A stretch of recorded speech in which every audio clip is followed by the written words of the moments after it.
You're listening to Navigating the French on Paris Underground Radio.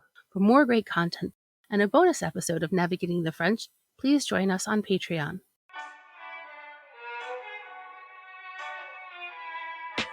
Hello, and welcome to Navigating the French, the podcast where each episode we take a look at a French word and try and see what it tells us about French culture. I'm your host, Emily Monaco. Today I'm joined once again by Sylvia Sabes, a journalist for the BBC. She's here to explore the ways in which the French use non, not as outright refusal, but as a bargaining tool, means of analysis, and even a flirtation ritual. All right, so welcome back to the podcast. Sylvia, if you wouldn't mind, just for anyone who didn't listen to your first episode on Navigating the French, could you tell us a little bit about who you are and what you do here in France? Hi, yeah, I'm a travel writer, so I write about Paris for a living. And I just wrote my first novel, so we're working on that and see what will happen with that. And I write for BBC Travel, and a couple of years ago wrote an article about why the French always tend to say no. And it's because I live with a Frenchman, I have a French family, and it's something that I was very aware of, and I wanted to make sure it wasn't just my little world. And so I got books and I researched about how the French communicate and spoke to experts and PhDs, and it's not in my head. The French generally start out with a no. Yeah, I mean, well, first of all, congratulations on the novel. That is a fantastic feat, and I look forward to hearing more about how that pans out as I don't know if you're currently seeking representation or looking for a publisher, but it's always an interesting process, but that's just an amazing accomplishment. So congratulations. Thank you. And as for this BBC piece, I mean, I remember reading it and I remember it just resonating so deeply with me as, someone who's lived here as well for a very long time. The French do tend to say no a lot. So, I mean, in this BBC piece, you explored the ways in which the French almost seem to use the word no as punctuation for a sentence. And we do this sometimes in English, if someone says, oh yeah, you have a good time, you're like, no, yeah, I did. But, there are ways of using no, but the French seem to take it to another level. How do you see sort of the French use of no, even when they're not refusing you anything? It's always the first response. So I spoke to Polly Platt years ago, and she wrote French or Faux. This was in the last century. And she's the one who taught me that with her husband, she would propose where she didn't want to go on vacation before suggesting where she really did want to go, because she knew she was going to get no first. And I know I use that in my life for movies with my husband. I'll say a movie that I'd be okay watching if he said yes, but the second or third choice is the one I really want to see. So it's constant. When I told my family I was writing this article, they said, "That's not true. No, that's not true." And then we started talking about that. Oh yeah, you have a point. Oh yeah, we do that. And so yeah, it's just a constant everyday battle. And for Anglophones, we're just not used to it. So they don't even think about it. But we just have to learn that no doesn't have the same weight or meaning in this culture as it does in our own culture. And once we understand that, it makes it a lot easier. Because they'll say, just like us, yes, but no. But they also say oui, mais non, which is, yeah, just you're wrong, flat out, or non, mais. They have a lot of expressions around no. Okay. Well, if we go to that first example that you cited where, you'll suggest movies you don't want to see to your husband before you get to the movies that you'd actually want to see. If you put yourself in kind of the shoes, or I think in French we say in the skin of a French person, why do you think that they say no first? Where does that come from? Well, one of my theories, I think it comes from a lot of different things. I don't think there's just one root. But, in school, the system is set up so it's very difficult to get an A+, 100% on a test. I think it's 14 out of 20 is considered a very good result on a baccalaureate exam when they graduate high school. Whereas in the US, that would be devastating to students wanting to go on to higher education in some of the bigger universities. Here, they're getting congratulations for that. So they're so afraid of being wrong because they're always wrong. From the youngest age, they're wrong. And it's much easier to be wrong when you say no. Then you can backpedal, deny it, research, find out another way of going it, than if you say yes and then you're committed to doing something. So I consider it as a big part of their upbringing and the education system. And they also, when they learn philosophy, people hear about that a lot. But also when they're doing an essay on any subject, they're taught to write it's the thèse, antithèse, synthèse. So they write what they think, then they write the exact opposite, and then they kind of synthesize the two sides. So they're arguing against themselves all the time. And it's considered a way of looking at a situation from all aspects and not just going with one idea or one thought. Okay. So there's like an analysis kind of playing into it to a certain extent.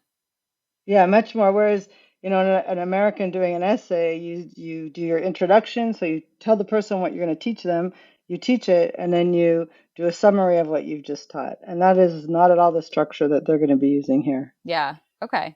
So they're questioning themselves right away. Well, maybe this isn't exactly it. Maybe there's another way of looking at it. That's one of the roots that I find very interesting. No, that's very interesting, and I think it's something that for those who've been listening to the podcast for a while, we had an episode on débat, on debating, and the French that love arguing, and they're not necessarily disagreeing with you, and there's not a lot of animosity in their disagreement. They just like to see a problem from all sides, and so the playing devil's advocate is a pretty French approach to a conversation, I think. Well, the way they converse, that when they do that, they say, "Tu m'as cherché," you were looking for me.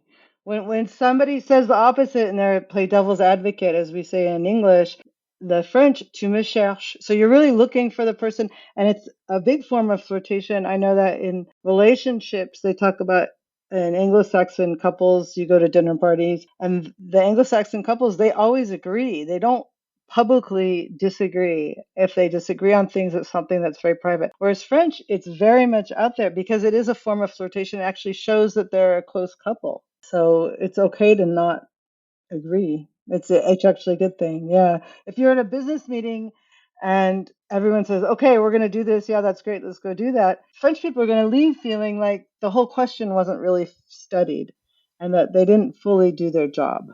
Okay. I like that.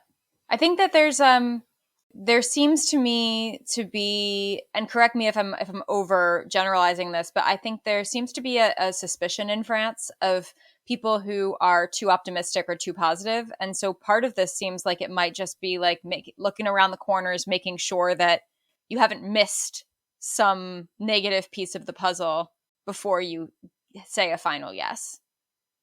Absolutely. I mean, they make fun of how Americans always say awesome, and they're more reticent. And it's another way of saying no. But for example, we just had a lot of heat waves here this summer, and Americans are saying it's boiling hot, and I can't take how hot it is. And the French are saying, oh, it's not cold today, because that way they can't be wrong. Someone can say, oh, it's not really boiling hot, it's just this hot or that hot, or I don't think it's that hot. But nobody's going to say, oh, yeah, it's actually cold. Right. So it protects them from being wrong also by saying what things are not as opposed to actually defining what they are. And you see that, I mean, that's something that's really frustrating if you're not used to it as a verbal tic. The French, instead of saying yes to something, will say, why not, all the time. If you make a suggestion to a friend of like, oh, do you want to go to this movie? Oh, bah, pourquoi pas? And it makes it seem like they're never excited about anything that you suggest. But yeah, it can be exhausting. And it goes back to when we were talking about I love you, when you're these two cultures and you have certain expectations and you're used to these cues, but they're so subtle in your own life that you don't even realize that it wears you down or that you had a different expectation of their response or how their response affects you. So it really helps when you know that this is a standard response, and that actually means they're very happy to go to that movie, because if they didn't want to, they would have just said no. yeah. I think one instance in which Americans living in France encounter no quite frequently is in dealing with that oh so famous French bureaucracy. You'll go up to the front, of the line somewhere, from the post office to the visa office to somewhere, and you'll ask, for something that should be relatively easy to do. Can you stamp this? Can I have this form? And especially when it's something that isn't 100% by the books. Not that it's necessarily you're breaking the rules, but it's something that's a little bit out of the norm. I get the sense that in America, if you talked to a person behind a bureaucratic desk and you said, oh, do you think that maybe you could get me this form? I know I was supposed to print it off, but my printer was broken, blah, blah, blah. I get the sense that a lot of people in bureaucratic positions in America will show the person in line that they have a bit of power by saying, by showing that they can say yes. Something like, I really shouldn't, but since it's you, or since you asked so nicely, sure, I'll help you out. And in France, I feel like the opposite is true, where even if they could, they say, oh no, absolutely not, I couldn't possibly. Is that a sense that you get of division between sort of the way that people assert or show their power through a yes or a no? Absolutely. And we call them fonctionnaires in France, and the fonctionnaires are famous. It's not just the way they treat people who have an accent. I remember my 5-year-old was with me when I was trying to get my dossier together for my citizenship, and we were in one of the city halls in one of the arrondissements of Paris, and the gentleman just did not want to help me and give me find the paperwork that I needed. And then we sat down and were waiting, and the next person came, and the next person, and my 5-year-old leaned over and said, Mommy, look, it's not just because you have an accent. He's like that to everybody. So that's definitely the way it works here. French people have learned that you need a dossier for just about anything, and before any administrative act that you need a file with your piece of identity, a photocopy of that piece of identity, preferably in triplicate. You need a recent copy of your birth certificate, proof of where you live, and all of this distributed within the last 3 months. So your birth certificate from the US that you just got, that you've had all your life, isn't going to work. Mm-hmm. And you have this dossier with you, and it's almost like your shield when you go there and you grip it in these paper. Their file folders tend to be colorful, and you'll have whatever your favorite color is, and it's what you're going to be using as the basis of your getting what you want. And it's definitely how they show that they are the ones in power.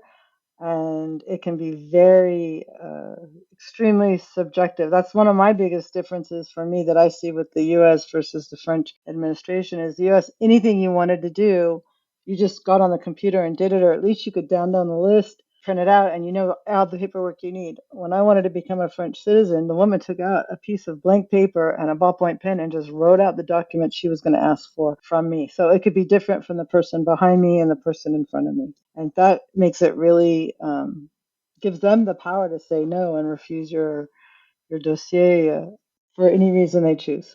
Yeah. And they choose, it's often the case. I mean, I had a no once just because they said that their informatique wasn't working, their technology wasn't working that day, and so it was a no for my social security card. And I was like, that doesn't feel like that feels like a you problem, but it's never a you problem in French bureaucracy. It's always yeah. They're very good at making it your own problem. Yeah. So, yeah. If you're enjoying this episode of Navigating the French, you may also be interested in our sister podcast, Paris: A State of Mind, where real estate experts Gail and Marie give you all the tips and tricks you need about renting and buying apartments in Paris and beyond. Navigating the French will be right back after a word from our sponsors. And now, back to Navigating the French. But as you explored in your BBC piece, a no, I mean, Americans, when we hear no, we're like, okay, that's a no, and we go away, and we're maybe mad about it, but we've heard no. Whereas a French person, when they hear no, that's not necessarily the end of the conversation, is it? Well, if in non-administrative situations, it's often a flirtation or an invitation to conversation. So they really want you to explore more and push back. And you're at the butcher shop, and he says they don't have the cut of meat that you need. And then he wants you to tell him what dish you're making, and maybe he can suggest a better cut, or maybe he can order it for you the next day. He might tell you your recipe is horrible, and you can leave it at that, or you can ask him, do you think that one of the other butchers in the neighborhood would have it, and can you point me to one? In which case, it's a challenge to him to meet your needs. So that in that case, it happens all the time where they just want to take the exchange further. But administrative situations, tenacity has been what works the best for me. I know some French people who will yell and scream and get pretty aggressive. I don't, that doesn't work for me. That has just ended in me leaving and saying no with my no. For me, it's sitting on the bench and waiting for that fonctionnaire when I was with my daughter when she was 5 years old. And he went to the next person and the next person, and I did not go away. And I sat there and I came back and I kept suggesting, well, maybe we can do it this way and maybe we can do it that way. And he kept saying no. And finally, in that particular situation, I stroked his ego. I'm sure you can find this document for me. Is there something I can get for you that would make it easier for you to find this document for me? Trying to be helpful. And then all that doesn't work. Ask to speak to their manager, their supervisor, and doing it all very calmly and being smiling and friendly. That kind of throws them off their balance, and waiting it out. And that often gets to a solution. If there is a solution. Sometimes no really does mean no. That's actually, in my experience, pretty rare.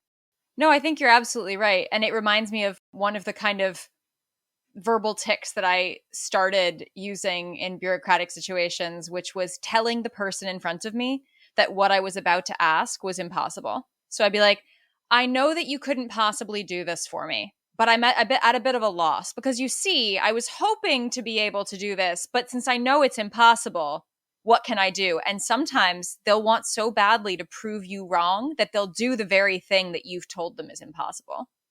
That's excellent. Yeah. That's an excellent way of turning it in your favor. And it also makes them feel powerful because that's really what they're looking for in a lot of those situations. And all of a sudden they show you that they can do the impossible. Mm-hmm. So that would really work in their favor. Well, steal that. Have fun with it. Yeah, Enjoy. I'm going to. Hopefully my biggest administrative problems are over. I know. I think that's why I'm finally sharing it because I'm French now. Like I became a French citizen. So I'm like, please, other Americans, take my crazy way of, backing a French person into a corner of saying yes when they really want to say no. Well, congratulations Thank on you. being French. Yes. I know that is it's a big deal. It takes a lot of work and you have to go through all that all those hoops. So much paperwork. Now, but you alluded to a slightly more fun no, which is that flirtatious no or that engaging no.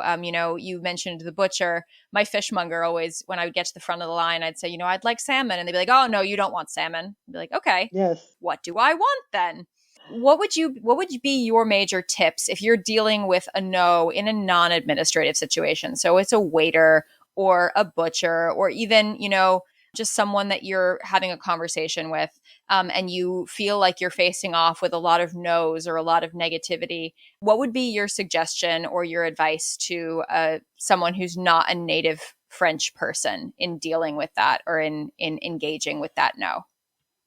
Sometimes you just accept it as a no. I remember there's a cafe I go to often with my daughters. And we once wanted a steak tartare, and we both wanted it with green beans. And so instead of French fries. And he said yes to me, not a problem. And then my daughter said she wanted hers with green beans instead of fries. He said, no, you're getting French fries. And we were so shocked. We just went with it. And afterwards I thought, why don't we just accept that? But sometimes you just accept it. And that's just the way things are here.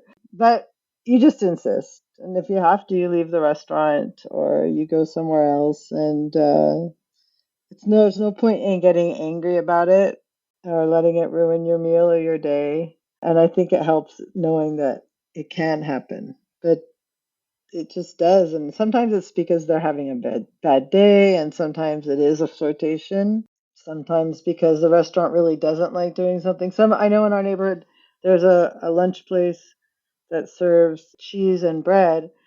And if you ask on the off hours, they'll melt the cheese on the bread for you. But if it's during the busy period, they won't. And during the lunch hour, they won't.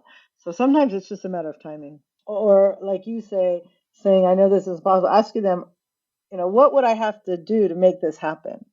What would I have to do in order to have this cheese melted on the bread? Oh, you have to come back in 2 hours. So yeah, asking them for help in a joking, laughy, flirty way helps. Okay. And, sometimes, like you said, a no is just an opening to a conversation, a challenge to engage. And sometimes it really is no. In your experience, are there any kind of hints that you can use to tell if someone is saying no because they want you to fight back or because they really are closing the conversation? It's hard because French has 70,000 words, whereas English has 500,000. So context is everything. It's the tone they say it in, their body language, where you are. The example of this restaurant with the cheese, knowing that it's the lunch hour or not the lunch hour, where it's happening and when it's happening are huge clues that are non-linguistic and extremely variable. And so the only way I really know for sure when it's something I absolutely need or want, that no is a final no, is when I've exhausted all possibilities. And sometimes that takes days or even weeks. I mean, once I wanted the famous Yves Saint Laurent tuxedo. I really wanted that tuxedo. And I saved up for it and I finally had the money for it. And meanwhile, Saint Laurent had hired a new creative director and that tuxedo was no longer being made in that cut. And I called and I called and I finally found it in an outlet store in Italy. And they told me it was their PR person at the head office who said, well, we had to give all those tuxedos away, so we gave them to our outlet store. We couldn't give it to an outlet store in France because we're a French brand. So we have outlet stores in Italy, and that's where it is. And I got it. Okay. I had it sent over from Italy. So, it takes tenacity, and, I had to make sure that the thing really existed and it hadn't been out of stores for very long. But that can happen with everything. If there's something you really know that should be able to happen and you should be able to work it out, going at it from every angle. And you mentioned the relative paucity of words in French as compared to English. But French does have a lot of ways of using language to say no. Some of them are actually linguistic. Some of them, like a sigh, like a very specific sort of sigh, is, a non linguistic way of saying no. Are there any ways that you've heard, any particularly funny or oblique ways that you've heard French people kind of manipulate the language to say no without actually ever saying the word no? Yeah, my husband doesn't like saying no, meaning no. He likes to use the word no, but he doesn't like to mean no and have it be final. So when he means no, he'll say it's going to be complicated. Ça va être très compliqué. And Uh-huh. I know that that means it's just not going to happen. Move on, turn the page. It's not going to happen. So that's the one that is the most relevant in my life. But I think that I think it's very individual how people really say no. And then on like a larger scale, in French society, we do have quite a lot of public communal no's through our right to protest and our right to manifestation, our right to strike. Do you see an intersect between sort of the French propensity for refusing things and the French desire to congregate to let the people in power know when they're unhappy with the status quo? Absolutely. I mean, before, when this was a kingdom, people didn't say no. That you just did what you were told. You didn't have an opportunity to say no. And then with the all the protests and the blocking of the streets at the falling of the Bastille, finally people discovered, oh, if I say no, the authorities in power have no choice. Eventually, they're going to have to cave. So I definitely feel like this is the way that people learn to say no. It's something that the government is very aware of themselves. So, for example, bakeries can't just close any day of the week or during any vacation they want to. They have to make sure that there's always a certain number of bakeries accessible within a neighborhood so that French people always can get bread within a reasonable amount of time. Because the last time they couldn't get bread, it brought down the king. And I think that it's even today, it's just very much part of the fiber of society that the people have the power to say no and use that tool to block things, even things that might particularly make sense with the Gilets jaunes. What they were originally protesting was a carbon tax, so it was for a fuel tax. So it was so that the less people would be driving to help the environment. And most French people really want to help with the environment, and they're aware of the problems, but they needed to say no. That was the point with the government where they just needed to let the government understand you've gone too far, and they used that power even though what they're actually protesting wasn't something that was particularly the foundation of the idea behind it they support. They just didn't like the way the government was going about it. That's a really important nuance, I think. And I think the nuance of refusing is something that is surfacing, over the course of this conversation again and again and again, which is that a no can feel almost violent to an Anglophone, to an American especially, because we are so unaccustomed to hearing no. Whereas a no in France has a lot of nuance to it. And it might mean no, but it might mean something else entirely. Yeah. Well, Sylvia, I'm so very glad that you did not say no to joining me again on the podcast. This has been so fun. And it's always really interesting to get to pick your brain. I know that you're writing for the BBC quite a bit right now. Are you writing for anywhere else that our listeners can hear more from you, read more from you out in the world? I just wrote the next edition for the Lux City Guide, which is a guidebook that's for sale in bookstores and has an accompanying app with regular updates for all their different destinations. So I just rewrote their Paris edition that I guess will be coming out next spring. Very exciting. We'll make sure and check that out and send and add a link to our show notes as soon as that's available so that everybody can read that and hang out on the app and reap all of the benefits of Sylvia's vast knowledge of Paris. Thank you so very much. Thank you for having me. I love your show, and it's an honor that I get asked. Thank you. Thank you. Have a good day. You too. This has been Navigating the French. You can find more from me, Emily Monaco, at Emily_in_France on Twitter and Instagram. This podcast is produced by Paris Underground Radio. To listen to other episodes of this podcast or to discover more podcasts like it, please visit parisundergroundradio.com. Thanks for listening, and à bientôt. This episode of Navigating the French was produced by Jennifer Garrity for Paris Underground Radio. For more great content, join us on Patreon at patreon.com/Paris Underground Radio.